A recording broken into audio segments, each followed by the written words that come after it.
নমস্কার বন্ধুরা, মিতা রান্নাঘরে আজকে থোড় বড়ি দিয়ে করব। কিভাবে করব আপনারা দেখতে থাকুন। আমি এই যে থোড়টাকে কেটে এই যে ভালো করে ধুয়ে নিচ্ছি।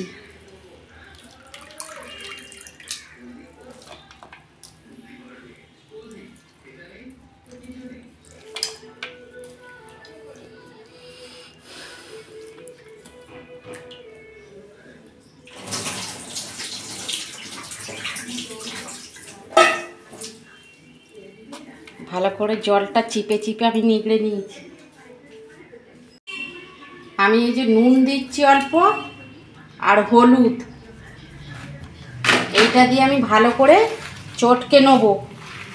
চটকে আমি 5 মিনিট মতো রেখে দেবো।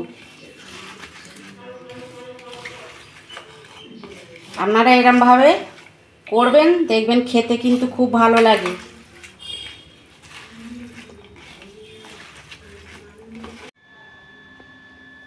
আমি এই আলুগুলো, একটা আলু কেটে নিয়েছি, এইটাকে আমি তেল দিয়ে একটু ভেজে নেব।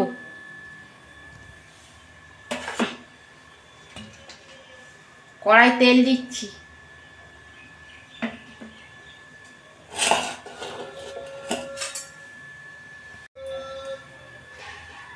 আলুগুলো ভেজে নিচ্ছি।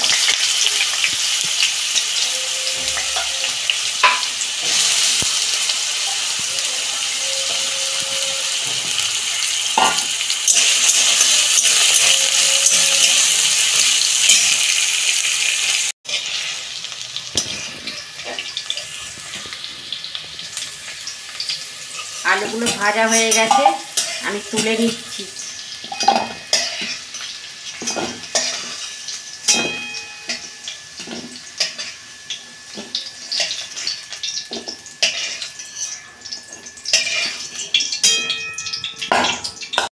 ওই তেলে বড়িগুলো দিয়ে দিচ্ছি।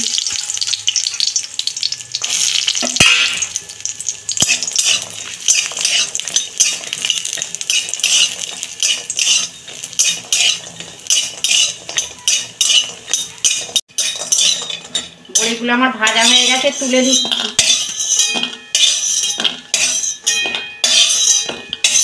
কড়াই আমি তেল দিচ্ছি।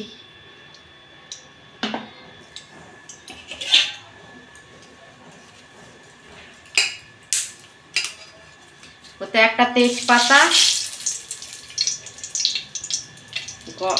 দারচিনি,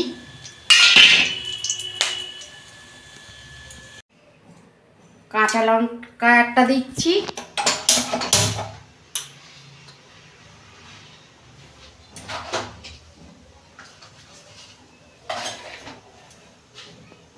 পাঁচ ফোড়ন অল্প দিচ্ছি,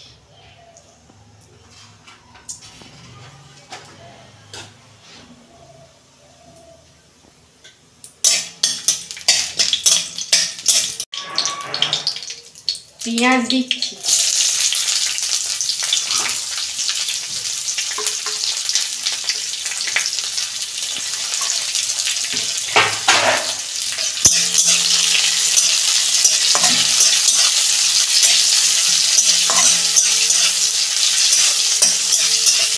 আদা বাটা অল্প দিচ্ছি,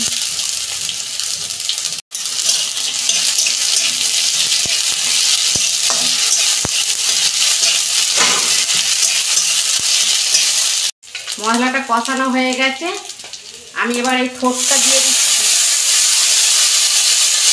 নুন হলুদ মাখানো ছিল,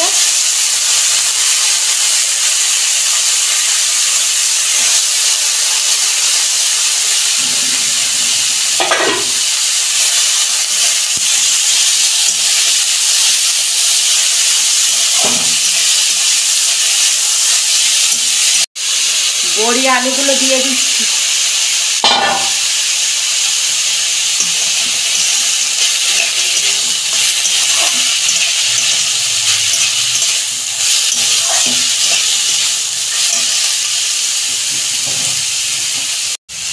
অল্প গুঁড়ো লঙ্কা দেবো, এতে বেশি ঝাল দেবো না, ছোট্ট। হলুদ দিচ্ছি,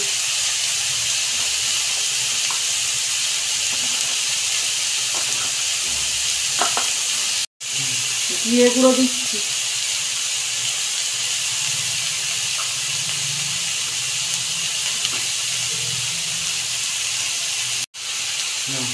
অল্প কাশ্মীরি লঙ্কা দিচ্ছি, অল্প নুন দিচ্ছি পরিমাণ মতো, আপনারা বুঝে দেবেন, আমার থোড়ে মেখেছিলাম তো। আর চিনি দিচ্ছি অল্প। আমি একটু নাড়াচাড়া করে অল্প পরিমাণে জল দেবো।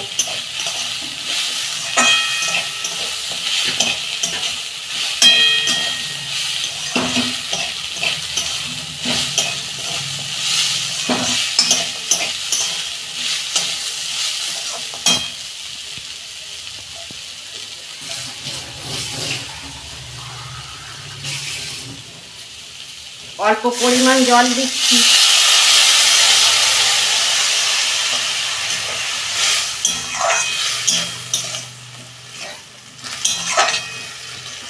আলু বড়ি ভাজা আছে তো, আমি 5 মিনিট মতো ঢাকা দিয়ে দিচ্ছি। আমি ঢাকনাটা একটু খুলছি।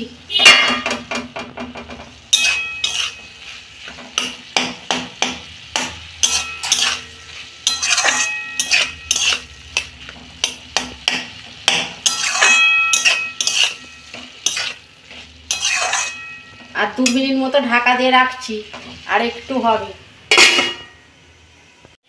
দেখুন বন্ধুরা, আমি ঢাকনা খুলছি।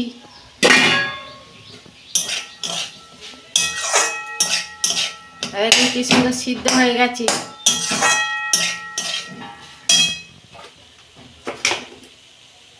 আমি ওপর দিয়ে ঘি দিয়ে দিচ্ছি।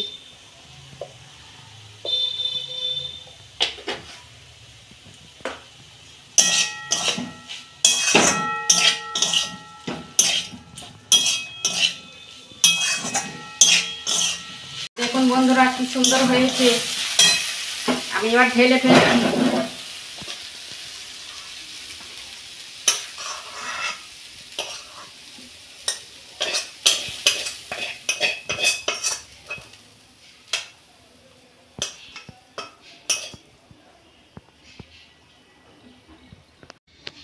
এইরকম থোড় রান্না আপনারা বাড়িতে করবেন, খেতে কিন্তু খুব ভালো লাগবে।